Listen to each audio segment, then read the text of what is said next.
जय सच्चिदानंद।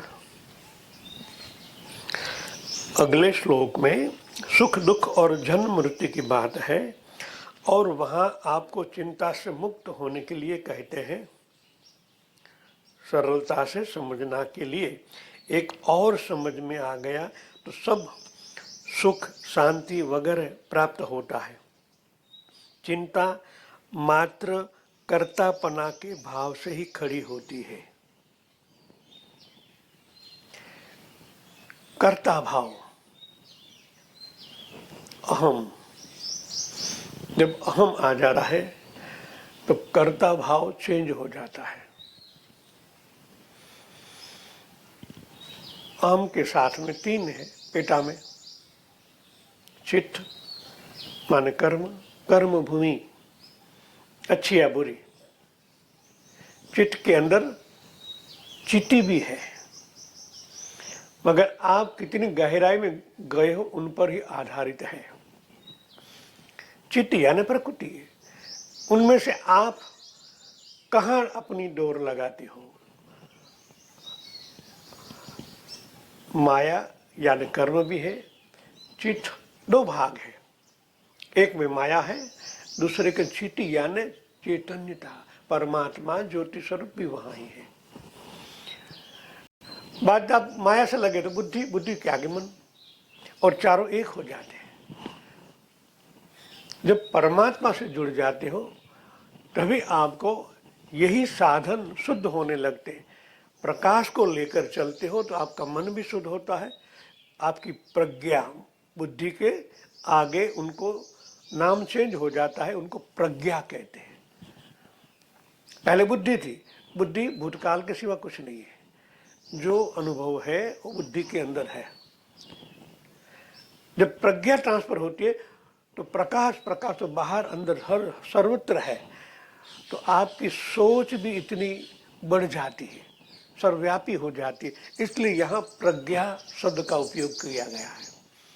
तो हम जैसे उनके साथ जुड़ते हैं तो हमारा अनुभव भी प्रज्ञावान हो जाता है। तब जाके शांति वगैरह प्राप्त होती है। मैं पना आता है, मैं ऐसा करता हूँ, वैसा करता हूँ, फिर भी प्रश्न ही खड़े होते हैं। कभी काम पूरा हो जाता है तो अहंभाव जागता है कि मैंने कहा, मैंने किया। ये अज्ञानता, वहाँ दुख और चिंता ही प्रकट होगी। कोई अच्छा काम किया आपने, मैंने किया, मैंने माने अहम प्रज्ञा, आपने कर्ता जो भाव जो प्राप्त हुआ आपने वहाँ ही भुगत लिया, बैलेंस होने ही नहीं दिया। दायां हाथ करे तो राइट हाथ को भी खबर न होनी चाहिए, इनको गुप्तता कहते हैं। सेवा बताने के लिए नहीं होती, ज्यादातर लोग सेवा बताने के लिए करते हैं। तो बताने का मतलब आपने उनका यूज कर लिया, बैलेंस न हुआ, और बिना बैलेंस तो चेक आप दे ही नहीं सकते ना।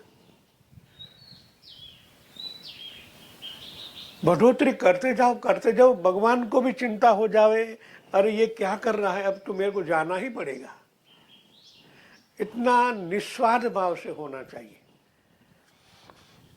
सेवा करते तो हमको देखता तो है ना, हाँ देखता है, तो जोर से काम करने लग जाते हैं।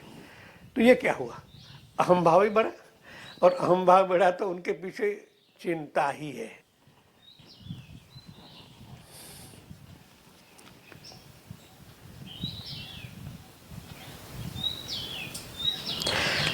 अतः अज्ञानता दूर करने से तमाम चिंताएं, दुख भी दूर हो जाते हैं। आगे ईश्वर की मर्जी के ऊपर भार इसलिए दिया जाता है, उनकी इच्छा के बिना पता ही नहीं हिलता। तो मैं करूं वाली अज्ञानता में घिरकर किस लिए हम दुखी होते हैं। चिंता रहित होने का सरल काम है, आप ईश्वर को सब सौंप दे। जो करता है वह तू ही करता है, फिर कोई चिंता रहेगी भी नहीं। न हम करता, हरि करता। एक कितना अच्छा तरीका भगवान ने दिया है। मैंने ये आधे घंटे की शिविर सीढ़ी में भी यही कहा है। आप एक बार अंदर चेतना है, प्राण को छोड़ो, भले प्राण न कहो तो कोई बात नहीं, बस खाली अनुभव करो कि अंदर किस तरह का दबक रहा है। अंगूठी से लेके सहस्त्र चक्र तक आपको एहसास तो होगा ना। शुरुआत में हृदय का धबकार पकड़ में आएगा, वो ज़्यादा से ज़्यादा धबक रहा है तो वहाँ पहले महसूस करो। फिर हमारे नाड़ियों में भले पहले हाथ को पकड़ो, देखो दबकार है। ये दबकार कहाँ से पैदा होता है? तो हृदय से रुधिराभिसरण तंत्र चलता है, तभी तो वहाँ पूरा रुधिर शिरा धमनियों के द्वारा हमारा रक्त संचार होता है। तो हृदय में अब पहुँचो, यहाँ कौन है जो ये चला रहा है? पूरी आपकी सृष्टि में होकर जब आप अनाहत चक्र तक पहुँचते हो और वहाँ खोजने की कोशिश करते हो, भाई ये संचार तो होता है शिरा धमनी का, पूरे बॉडी में घूम रहा है, वह कौन करता है? कुछ तो होगा ही। इनको चलाने वाला माइंड भी चलता है, कभी थक जाता है, कभी अच्छी तरह काम करता है। उनका मेन आधार तो हृदय ही है। जब हृदय संचार बढ़ जाता है तो इनको भी प्राण तत्व तो ज़्यादा मिलता है, तो अच्छी तरह काम करने लगता है। पूरी बॉडी प्राणवान कब होती है? जब आपका रक्त संचार परफेक्ट चलता है। तो रक्त संचार के अंदर भी कोश कोशिकाएं हैं, श्वेत कण है, रक्त कण है। आप धीरे धीरे इस तरह डीप में चले जाएं तो श्वेत कण भी चलता है, तो उनको कौन चलाता है? कुछ तो और भी है।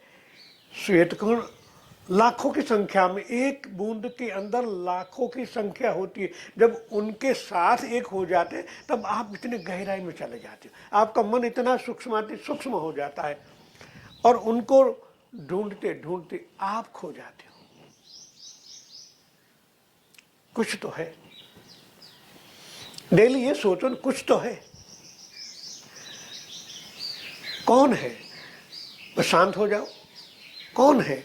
ऐसे करते करते आपकी दौड़ कहीं इतनी डीप में चली जाएगी, दुख का नामो निशान नहीं रहेगा, क्योंकि वहाँ वही चैतन्य है जो हमको सुख सुविधाएं देता है, आनंद देता है।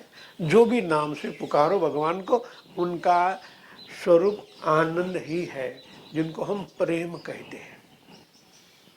प्रेममय हो जाना, परममय हो जाना, बस यही साधना है और यही करते रहो। जय सच्चिदानंद।